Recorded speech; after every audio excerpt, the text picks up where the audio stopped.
어젯밤 10시쯤 전화가 왔습니다. 70대 후반 되시는 분이었는데 목소리부터 떨리시더군요.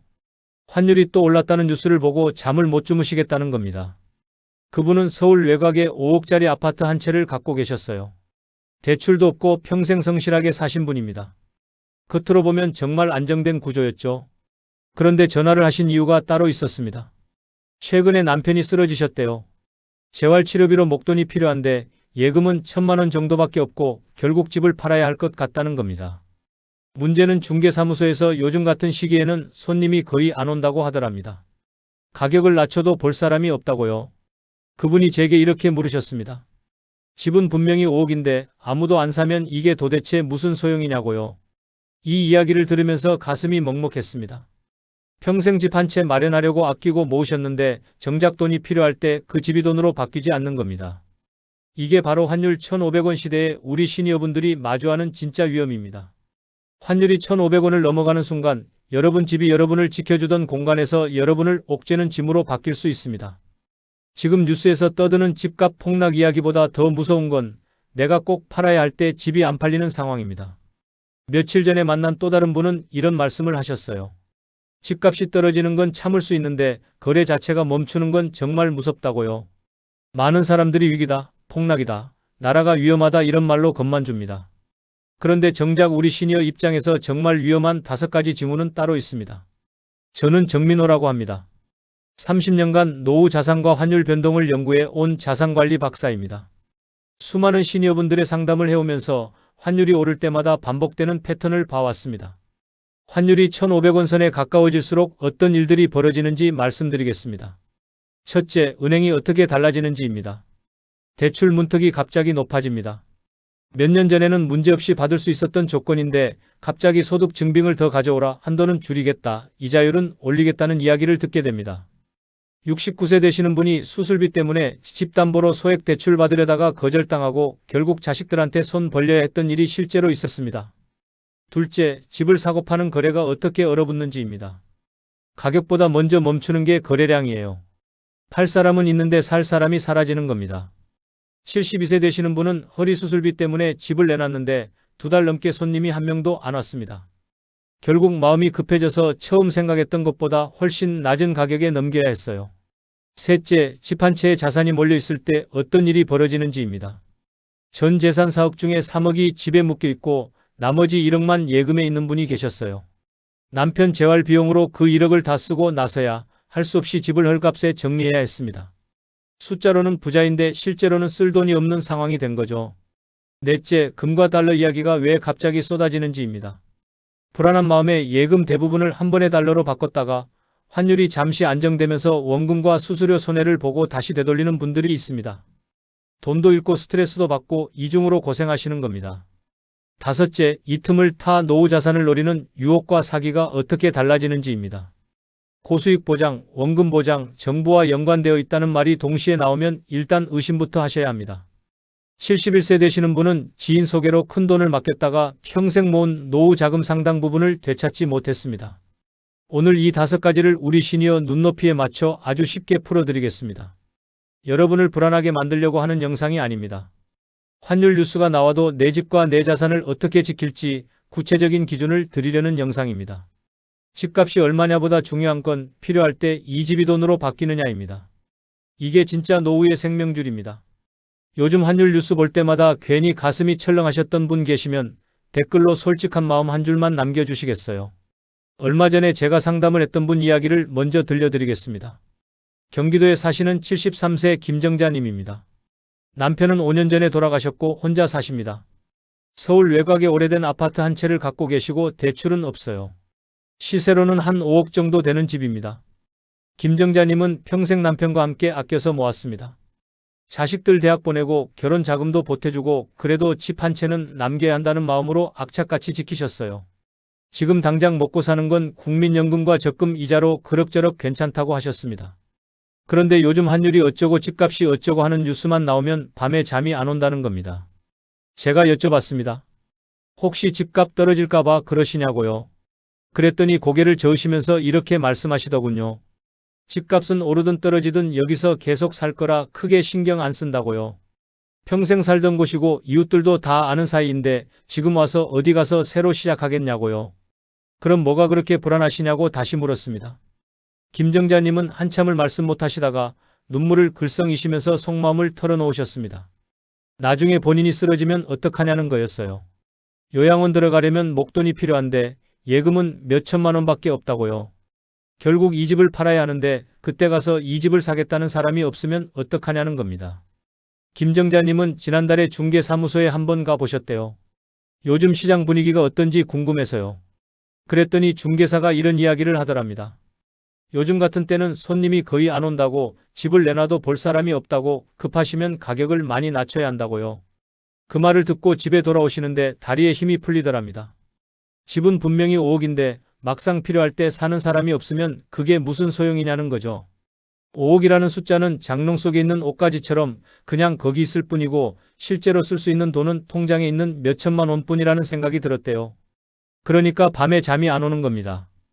더 가슴 아픈 건 자식들한테 이 이야기를 못한다는 겁니다. 자식들은 다 결혼해서 각자 살림 꾸리느라 바쁘고 본인들도 애들 키우느라 빠듯하게 산다는 걸 아니까요. 엄마가 혼자 5억짜리 집에 사는데 무슨 걱정이 있겠냐고 생각할 거라는 겁니다. 그래서 혼자 끙끙 앓으면서 인터넷도 찾아보고 뉴스도 보고 그러다가 더 불안해져서 저한테 상담을 요청하신 거였습니다. 제가 김정자님께 말씀드렸습니다. 지금부터라도 자산 구조를 조금씩 바꿔보시라고요. 집 전체를 한 번에 팔 생각은 접으시고 일단 지금 있는 예금과 적금을 어떻게 나눠둘지부터 정리해 보시라고요. 그리고 만약 정말 집을 줄여야 하는 상황이 온다면 건강할 때 미리 준비를 시작하는 게 낫다고 말씀드렸습니다. 급하게 움직이면 손해를 볼 수밖에 없으니까요.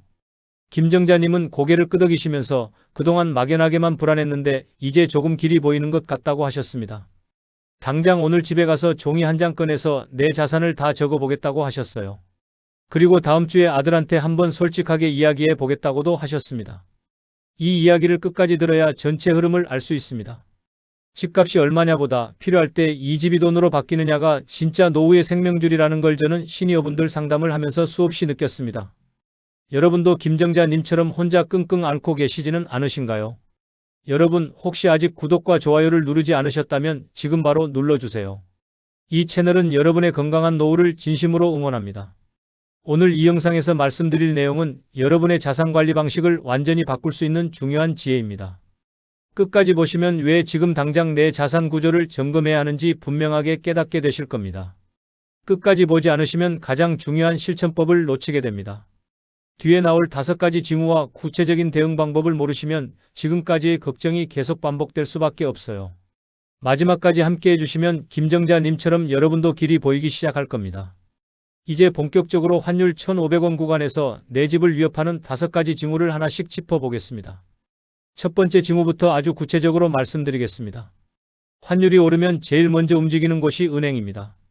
우리 돈 가치가 흔들리면 은행은 위험을 줄이려고 대출 문턱을 갑자기 높입니다. 한국은행과 금융 관련 기관 자료를 보면 환율이 급등할 때마다 주택담보대출 심사가 까다로워지고 대출 증가 속도가 확 줄어드는 시기가 반복해서 나타납니다. 69세 오상철님 이야기를 들려드리겠습니다. 오상철님은 아내 수술비와 생활비를 보태려고 집을 담보로 소액대출을 받으려 했습니다. 몇 년 전만 해도 큰 문제 없이 가능했던 조건인데 환율이 크게 오르던 시기에 다시 신청하니 은행 직원이 태도가 달라졌습니다. 소득 증빙을 더 가져오라, 한도는 줄이겠다, 이자율은 더 올리겠다는 이야기를 들었습니다. 결국 필요한 금액을 제때 마련하지 못해 자식들에게 미안해하며 도움을 요청해야 했습니다. 지금 당장은 대출이 필요 없더라도 환율이 흔들릴 때 은행이 어떻게 움직이는지 한번은 확인해 두셔야 합니다. 내 이름으로 된 대출 한도가 얼마나 되는지, 금리는 어느 정도인지, 만기 시점은 언제인지 정리해 두시고 급할 때 돈을 빌릴 수 있는지 미리 상담만이라도 받아 두는 것이 좋습니다. 대출을 먼저 당겨서 많이 받자는 뜻이 아닙니다. 무리한 대출은 노후를 더 불안하게 만들 수 있으니까요. 다만 막상 필요할 때 빌리지도 못하는 상황을 막기 위해 내 상황에서 가능한 선이 어느 정도인지 미리 알고만 계시라는 겁니다. 지금 영상 보시는 분들 중에 나중에 필요하면 집 담보로 조금 빌리면 되지 하고 막연하게 생각하고 계신 분은 없으신가요? 환율이 불안해지면 사람들은 지갑을 닫습니다. 이때 가장 먼저 줄어드는 건 집값이 아니라 거래량입니다. 사고 파는 사람이 확 줄어들면서 팔고 싶어도 못 파는 상황이 생깁니다. 국토 관련 통계를 보면 금융시장이 흔들리는 시기마다 실제 매매 건수가 크게 줄어들고 거래 절벽이라는 표현이 나올 정도로 조용해지는 구간이 반복됩니다. 72세 이영호님은 허리 수술비와 생활비 때문에 오래 살던 집을 팔고 작은 집으로 옮기려고 했습니다. 중개사무소에서는 가격을 조금만 낮추면 금방 팔릴 거라고 했지만 환율과 금리 뉴스가 안 좋게 나오던 시기라 2달이 넘도록 손님이 거의 없었습니다. 중개사는 계속 기다려보자고 했지만 이영호님은 수술 날짜가 정해져 있으니 더 이상 기다릴 수가 없었습니다. 결국 마음이 급해져서 생각보다 훨씬 낮은 가격에 계약을 할 수밖에 없었습니다. 이영호님은 그때 이런 말씀을 하셨어요. 집값이 떨어지는 건 참을 수 있는데 사는 사람이 없는 건 정말 무섭다고요. 내 집을 언제쯤 정리할지 대략의 시기를 미리 정해 두시고 갑자기 큰 돈이 필요해질 가능성을 함께 생각해 보셔야 합니다. 정말 급한 상황이 닥치기 전에 한두 해 정도 여유를 두고 집을 어떻게 할지 가족과 상의하는 것이 좋습니다. 집값이 조금 떨어졌다고 해서 무조건 서둘러 팔 필요는 없습니다. 다만 건강 문제나 큰 지출이 예상된다면 거래가 완전히 얼어붙기 전에 움직일 여유를 만드는 것이 중요합니다. 여러분은 지금 사는 집을 언제까지 가지고 갈지 혹시 마음속으로라도 한번 정해보신 적 있으신가요? 은퇴하신 분들 자산 구조를 보면 전 재산의 대부분이 집 한 채에 몰려있는 경우가 정말 많습니다. 환율이 오르고 시장이 흔들릴수록 이렇게 한쪽에 몰려있는 구조가 가장 큰 위험이 됩니다. 국내 여러 조사에서 시니어 가구의 자산 중 부동산 비중이 절반을 훌쩍 넘는다는 결과가 나옵니다. 반면 현금이나 예금처럼 바로 쓸 수 있는 자산 비중은 생각보다 낮습니다. 70세 장미선님은 전 재산 4억 중 3억이 집에 1억이 예금에 들어가 있었습니다. 남편이 갑자기 쓰러지면서 재활 비용이 필요해 집을 팔려고 했는데 마침 환율과 금리가 동시에 불안해지면서 매수자가 나타나지 않았습니다. 한 달, 2달 지나는 동안 예금에서 조금씩 꺼내 쓰기 시작했습니다. 재활치료는 기다려주지 않으니까요. 결국 예금 1억을 먼저 다 쓰고 나서야 훨씬 낮은 가격에 집을 정리해야 했습니다. 장미선님은 그때 깨달았다고 하셨어요. 3억이 집에 있어도 당장 쓸 수 없으면 그게 무슨 소용이냐고요. 종이 한 장 꺼내서 내 자산을 다 적어보세요. 집이 전체 자산의 몇 %를 차지하는지, 바로 꺼내 쓸 수 있는 돈은 얼마나 되는지 숫자로 확인해 보셔야 합니다. 가능하다면 집 비중은 줄이고 예금이나 현금성 자산 비중을 조금씩 늘려가는 방향을 검토해 보셔야 합니다. 집을 무조건 팔라는 이야기가 아닙니다. 당장 이사갈 준비가 되어 있지 않은데 성급하게 결정하면 몸과 마음이 다 지칠 수 있습니다. 또 너무 작은 집으로 옮겼다가 생활이 불편해지는 것도 조심해야 합니다. 여러분의 자산 중에 집이 차지하는 비율이 대략 몇 %쯤 되는지 혹시 적어보신 적 있으신가요? 환율이 오르면 금과 달러가 눈에 확 들어옵니다. 문제는 이때 보험처럼 조금 나눠두는 것이 아니라 한 번에 큰 돈을 옮겨버리는 경우가 많다는 겁니다.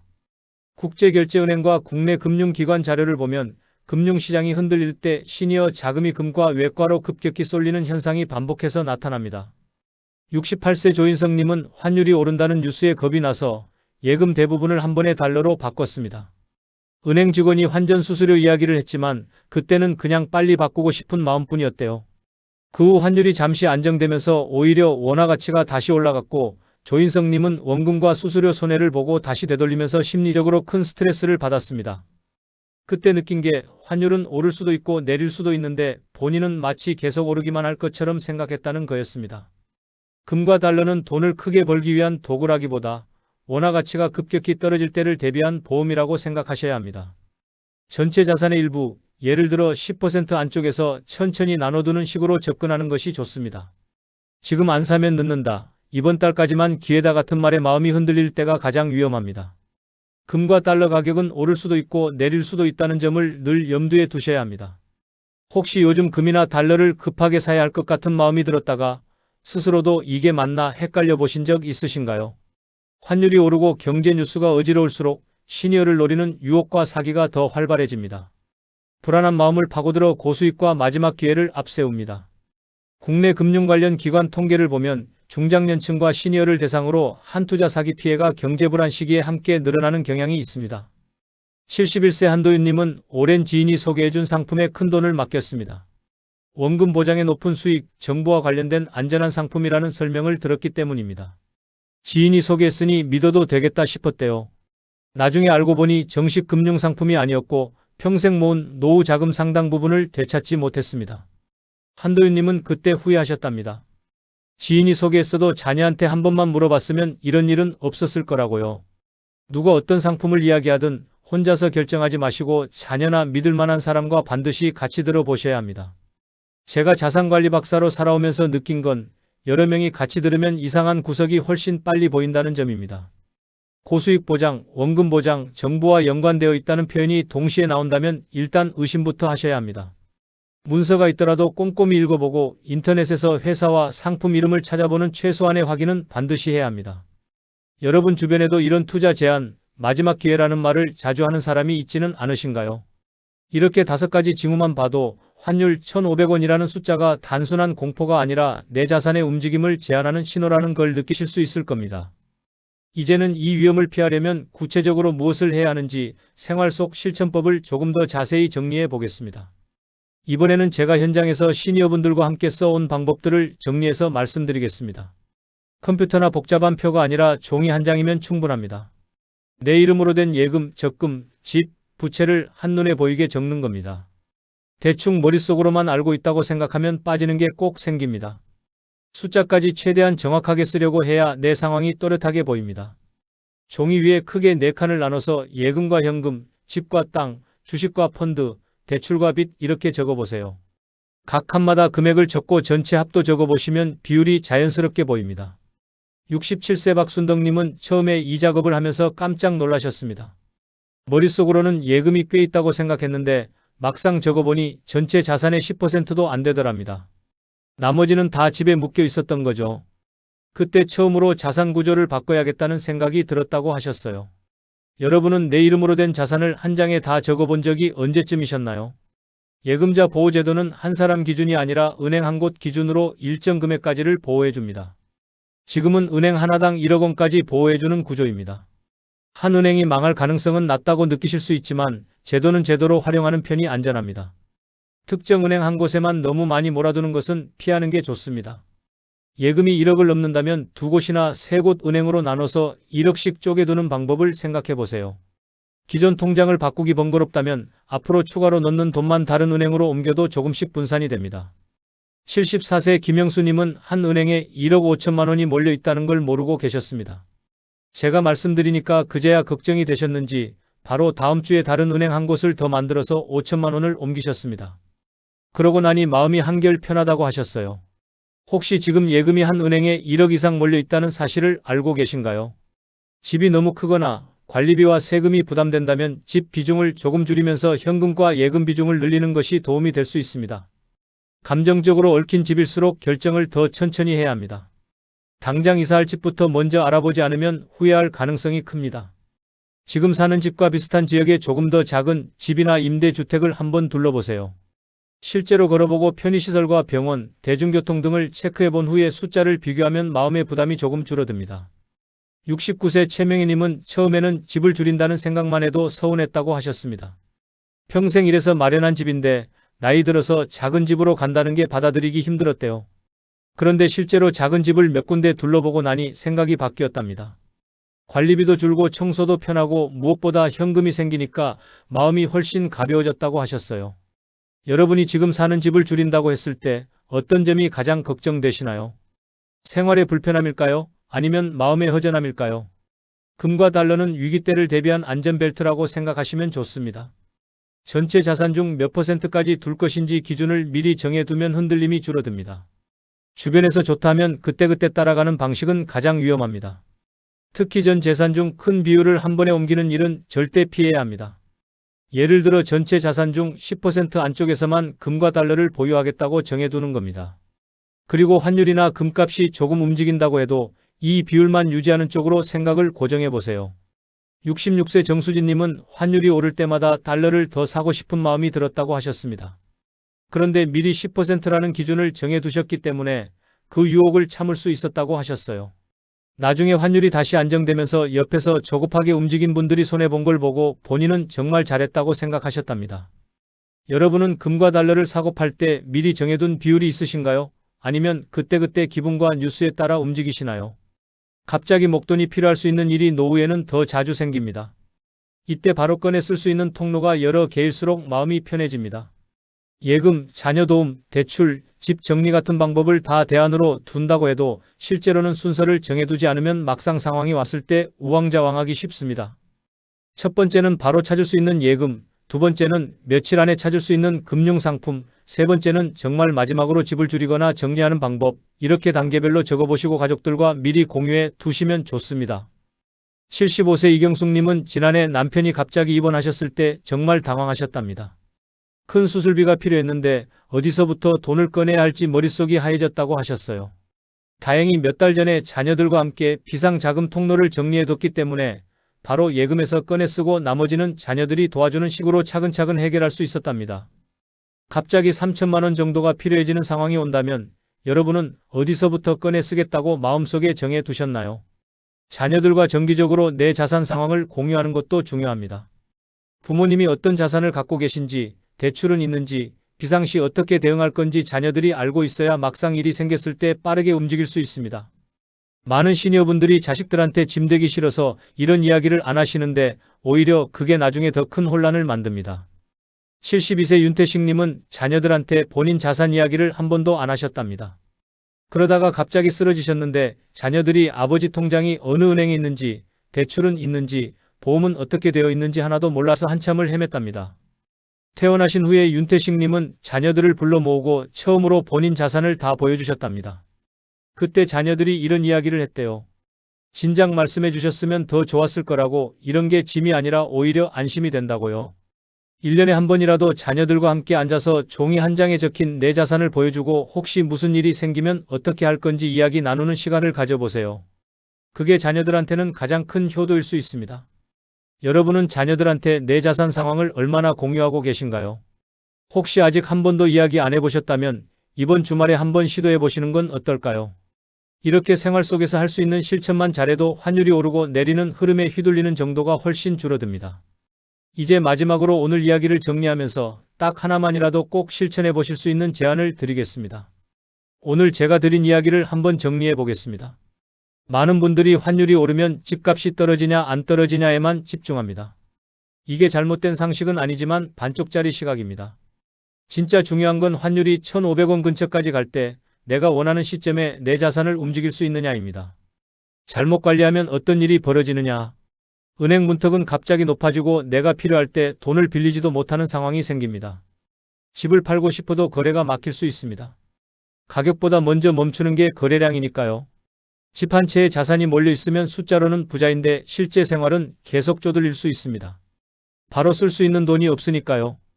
불안한 마음에 금과 달러에 한꺼번에 돈을 옮기다가 손해와 스트레스를 동시에 겪을 수도 있습니다.